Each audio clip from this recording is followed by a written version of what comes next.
Welcome to Floating Floss. In this video I will show you how to make floating cotton candy with the one-of-a-kind Robo JetFloss cotton candy machine. You can watch this video at any time, but before proceeding to use the machine, please make sure you've read the owner's manual and preferably also watched our previous video, the basic setup and operation guide for the Robo JetFloss machine. And with that, let's start making cotton candy. So to start the process of making floating cotton candy, we assume you've read the manual and watched the previous video. You know how to set up the machine, unlock the deck. Obviously, the first step is to add floss to the bowl, give it a spin, get it centered. We're going to power up the machine and adjust the temperature. I've already preset it for 75 volts because I've determined that's about right for this environment. I'm going to use the snow control tool just in case we get unwanted snow production, and snow in our lexicon simply means the beginning stages of a cold start where we get flecks and bits of floss that aren't cohesive enough to be able to collect on a cone, and they tend to litter the environment. Outdoors that's not a problem, but indoors it can make a mess, which can be cleaned up, but the less of it the better. So I'm going to fire up the machine here. It's going to spin at 3600 RPM pretty quickly. And when it warms up, we're going to spin up our first cone, and I'm going to go through the steps of making a single cone and then how that would differ from making multiple cones. But starting with the snow control tool, spin up the machine, wait for the aroma that tells me it's ready to produce. I'm going to watch for snow being produced. In fact, I'm going to let a little snow come out so you can see what we generally want to avoid. But the best bet is to start with the control tool to capture it. It's really just a screen mesh, so you can see the snow being produced, and you'll see when it starts to be airborne why we want the tool in place if we're in an indoor environment. As soon as I let a little bit of it in the air, I'm going to cover it though, so I don't make too big a mess indoors. And usually when you see it being produced, you can lift the cone a little bit, you can test, set it back down, lift, test, and you can find the optimal time to actually start making your first cone. Now this is really only important from a cold start. Once the machine is warm, you can go into full production very quickly. So snow is really only an issue at a cold start, and then sometimes at a shutdown or when you're running out of floss in the bowl. Now right now the camera is hopefully capturing the snow. All right, now I'm pretty sure it's capturing it. So I'm going to cover this, and this initial floss isn't very good quality. You can see these are just little bits and flecks. At this point, it looks like it's close. I'm going to wave the cone underneath. Yep, I can capture it. So now I'm actually making cotton candy. So as I can raise up and capture the candy high, I can move down, I can capture it low. You'll find that if you're trying to avoid making a mess with snow, the closer you work to the bowl, not touching it, but just a few inches, maybe 6 inches away, you'll capture even most of the snow. So when you're in a warm-up phase until the machine is good and hot, work kind of low. Once you've got a good steady stream, I got my hands in there, then you can work at a higher range and the cotton candy will stay together. Now, the point at which you think you're done, which is entirely up to you how big of a cone you want to make, the single serving method says that, well, you can either turn off the temperature or you can simply turn off the machine. If you turn off the machine, it's only going to spin for just maybe 5 seconds. And production will cease, obviously. A multiple serving environment would be a little different, and usually once you start making the cotton candy, if you're in a crowded environment, you're typically not going to make just one serving. You're going to be making them serving after serving after serving. So here comes the snow again, but since the machine is warm, it's only going to make it for just an instant. Didn't have time to cool down. So as we start up our second cone, realize that in most instances you're going to simply switch from one cone to the next. So as I'm making my next cone, let's take a more typical example of cotton candy production, that being where I am actually going to just shift from customer to customer, or if I'm working with an assistant, making them off and handing them to the assistant. So in that situation, I don't need to ever really stop the machine except to refill floss. So when I get to the cone to the size that I'm ready to make a serving, which is usually bigger than this, I'll simply switch a new cone into place. There are times where I'll even make two simultaneously. For example, you have siblings or two customers, I guess whether they're related or not, and you're making two for the same customer set, and you want to make sure that they're somewhat equivalent in size. You can switch it back and forth, and this gives you the advantage of making the servings comparable. So ordinarily, this is the way production runs. You just make cone after cone after cone until your floss gets low. Now, when your floss starts to get low, and you can see inside the bowl and be able to tell when that's occurring, at that point, you have the ability to either turn the machine off and do a complete refill. You can do a fill while it is spinning fast, but the problem is you run into the potential of the sugar flying everywhere. So I like to do what I call a pit stop. And with a pit stop, what I will do is I will turn off the machine, and as it spins down, I'll kill the power. And just as it about gets to close to stopped, I will then move in and add floss. So I don't let it get to a complete stop, and the reason I don't let it get to a complete stop is as I put the sugar floss in, the slow rotation helps balance the sugar out for me. So I don't have to touch the hot head and manually balance it. It also has the advantage of not letting the motor cool down, so I can go right back to immediate operation. So I call it a pit stop because it's sort of like race cars that barely stop, they switch the wheels and get going. Now you of course can shut the machine down entirely, let it cool down for a few seconds, add floss, manually spin the bowl, but it will be hot, so you want to be careful when you do that. I like to fill it, like I said, kill the power as it gets to a very slow rotational speed, add my sugar there. That allows me to use that slow rotational speed to disperse the sugar and self-balance it, hit the power, and if I'm doing it right, it never actually gets to a complete stop. I hit the power and I roll right back out of the pit, and I'm back to making floss. Really no snow production, no loss in time, and I'm right back on the road. Again, whenever I'm ready to actually stop, I can either just turn the machine off, but if I am going to stop for a period of time, it's important to understand I don't want a hot stop like that. What I do want instead is I want to turn the heat off, let the floss finish producing, and when you do that, you might get snow at the tail end. So if that's the case, have your snow control tool ready again. And am I going to get snow?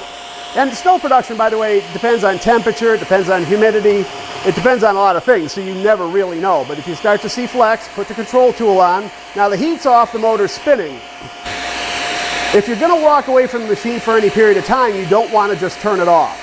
Now I'll turn it off, fill the floss, turn it right back on, no harm done. But if you are going to let the machine set, you definitely want to turn off the heat switch and let the motor run, and this will allow the coils to cool down quickly. This is important because if you just turn the engine off and leave the full hot coils in contact with the floss, two things are going to happen. One, that floss is really going to caramelize hard, and that can make future production difficult because if it hardens enough, it can actually be hard to liquefy again and therefore block the laser slits in the sidewalls and affect your production. And two, that crystallization can then start to smoke, and it can make the future production, at least for the next couple of cones, not taste as good. And if you're in an indoor environment, you can actually create enough smoke, not to catch fire or anything like that, but you could actually, if a smoke detector were nearby, you could set it off. So if you're going to walk away from it and plan on turning the machine off for any period of time, let it run without the heat on for at least 3 or 4 minutes if you're indoors, which has been long enough now. If you're outdoors, you want to typically let it run a little bit longer, 5 or 6 minutes, assuming outdoors on a warm day. If it's a cold day, you might only have to run a minute or two. But if we're talking about a summer event and you know it's August, it's hot, let it run longer. Indoor, temperature controlled, 2-3 minutes is probably fine.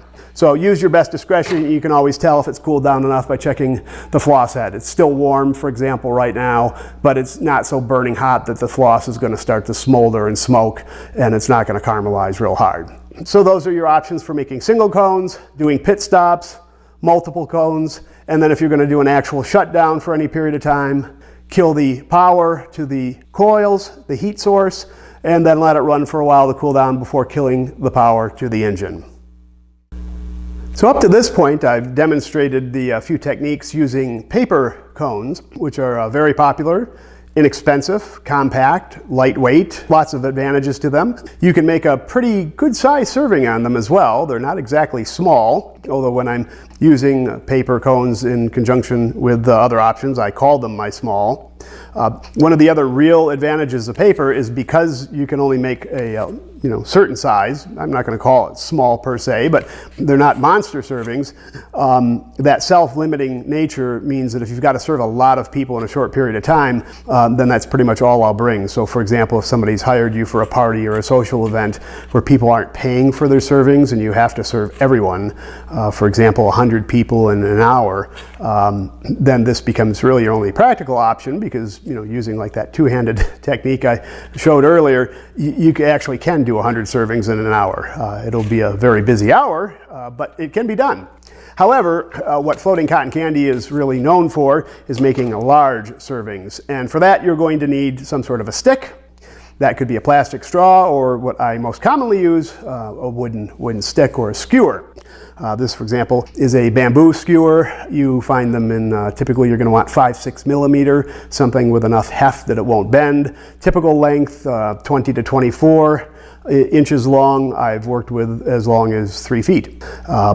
Longer allows you to make larger, but larger does get hard to manage and heavy, and so typically 20 to 24 is most common. So the two pro tips you need to know about when working with wood is that dry wood won't easily collect floss, and you'll be able to start, but it won't get a good grip because it's too dry. So you'll end up spinning this inside of a very small collection, and it will just free spin, so you won't actually be able to make a large serving at all. So what you do is you soak them in water, get a tall cup or container so you can have them pre-soaking, but you don't actually want them soaking wet. So when you take them out before actually starting, you want to have a rag, a cloth, something to give it a quick wipe down dry. So what you want is for it to have a lot of moisture content but not be really wet on the surface, because if it's too dry it'll spin, and if it's soaking wet on the surface you'll make a little bit of sugar water, basically soup, and then that won't stick either. It'll be too wet and you have the exact same problem. So you want it wet, very moist,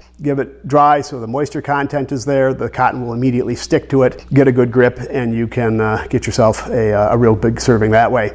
The second tip is when you start, and I'm going to do that now, when you start, you want to start very low to the floss head so that you can get all of those particles and quickly cover the length of the stick that you're going to build on. And you want to get as much of that length that you're going to build on covered and nice and grippy and sticky, and that allows you to make a larger serving with a lot of grip or purchase area. So I'm starting up the machine. I'm going to pull out a stick. Got a towel down here, give it a quick dry so that the surface is moist but not wet. I'm going to get the stick really low to the floss head and lay down just a little bit of traction area. You won't be able to see me do that, but I'm going to cover the length of the stick that I'm going to work with. And once that's done, and it's basically done now, I'm going to set down my snow tool. And now I can move up to a higher range where you can actually see the floss being collected. So it's the same spinning motion, but the only thing I'm going to cover here is just your shaping techniques. You can either just move up and down the stick and make yourself a nice cylindrical serving. What I often do, just to make it easier for people to see what's going on, is sort of an upright spinning. This is a two-hand spin. If I go really fast, I can force the collection towards the bottom of the cone and make sort of a hat or a pyramid shape. I can get rid of that and round the shape off and make it back into a cylinder.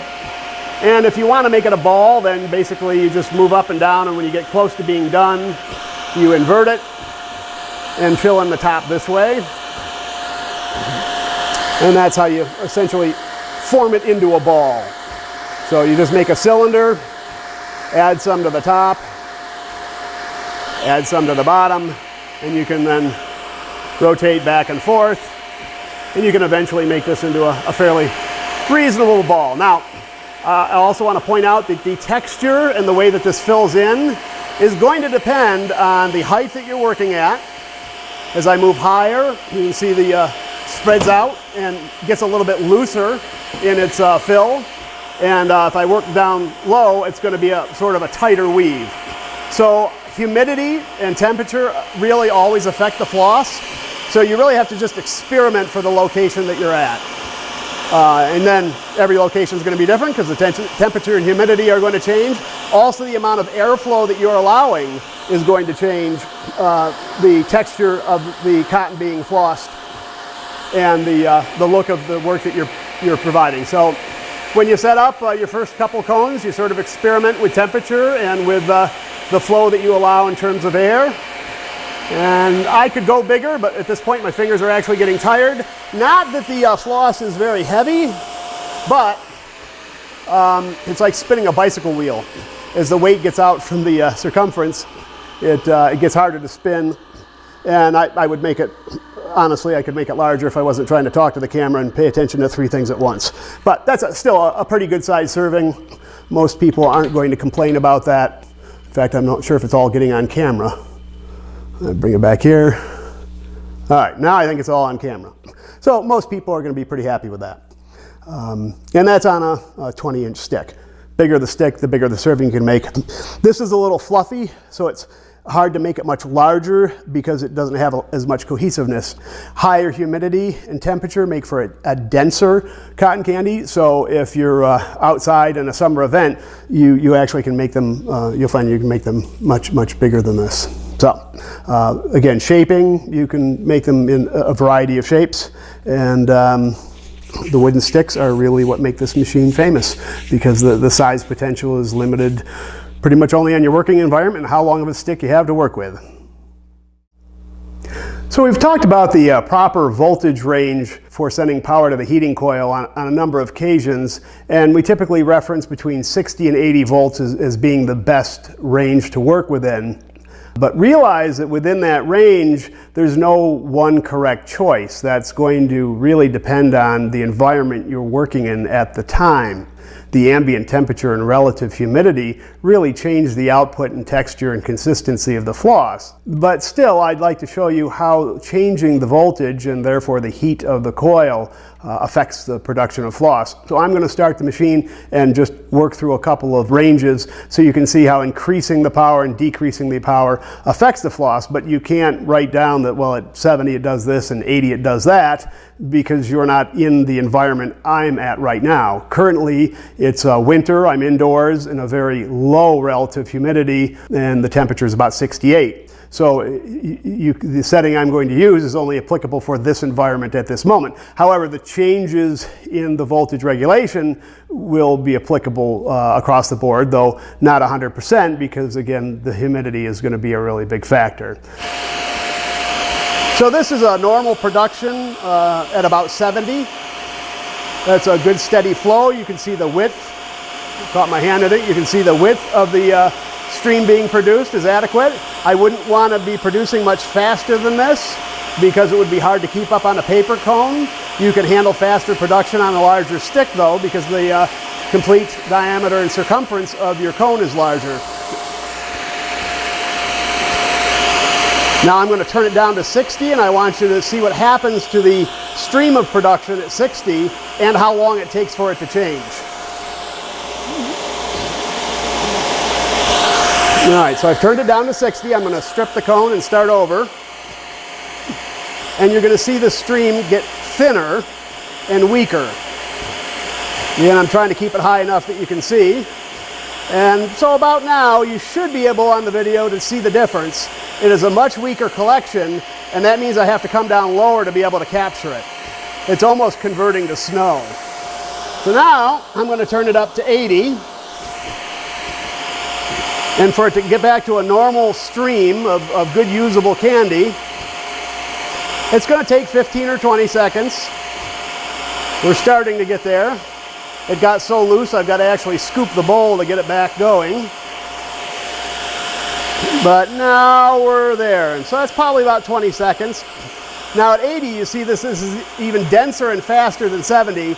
And I don't know if you can tell, I'm spinning this cone much faster than I was. This is a much denser and faster production, which if I'm working with a wood stick, this would be what I want. This is hard to keep up with at paper. But now what I'm going to do is I'm going to go one step further, and I'm going to overdo it. I'm going to go up to like 90 or 100. Because I want you to see when things go wild. And you're going to see this stream turn into more of a rope. See how it's getting narrower? There we go. Now we've got more of a rope, and you can see I can still collect it, but it's no longer a stream that evenly disperses itself. Now this is handy, and I'm going to turn the heat off now because I won't be able to keep up with it, not with a paper cone. This is handy for doing certain kinds of tricks that we'll cover in a future video. It's fun. You can set it up and play, and like I said in another video where I do some advanced tips and tricks, we'll go ahead and let the rope go, and you can see I've turned the heat off and it's still being produced. So this gives you an idea of that thermal lag, how long it can go on for. When people talk about the snake or the rope trick, they will deliberately turn the heat up a little too high in order to get this rope being produced. Still collectible, still tastes good, but it changes clearly the way that the candy is produced. Really useful for outdoors where you don't have to worry about making a mess. Go much higher than this and you will start to smell the floss being burnt, and then you're in a danger zone, again, not because you'll actually cause a fire, but because it won't taste as good.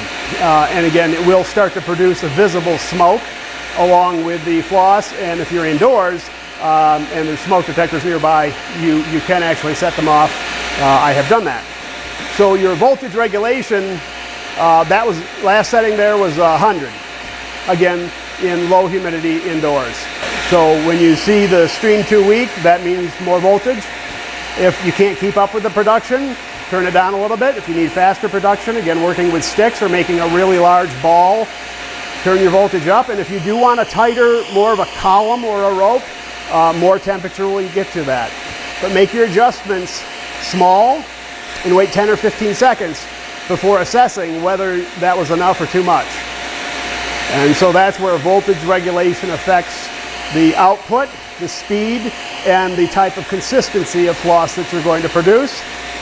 But again, remember, you can't just assume that, well, 85 is where I'm going to get this, because the ambient temperature around you and the relative humidity also have a very big effect on the floss production. So your first couple cones of the day for any location that you set up in, that's going to tell you what the settings we're going to do. Thank you for watching the floating floss video, all about how to use your one-of-a-kind Robo JetFloss cotton candy machine. At this point, you should pretty much know what you need to in order to take full advantage of the Robo JetFloss in making cones either one at a time, multiple sequential cones, making small servings, large servings, basic shaping techniques, enough to get you going on your own and creating your own style. You can use this machine for mass production or custom creations. There's really no limit to the different things you can do with a Robo JetFloss. We'll be making more videos in the future, but hopefully this will get you going and on your way, and I thank you for watching the video.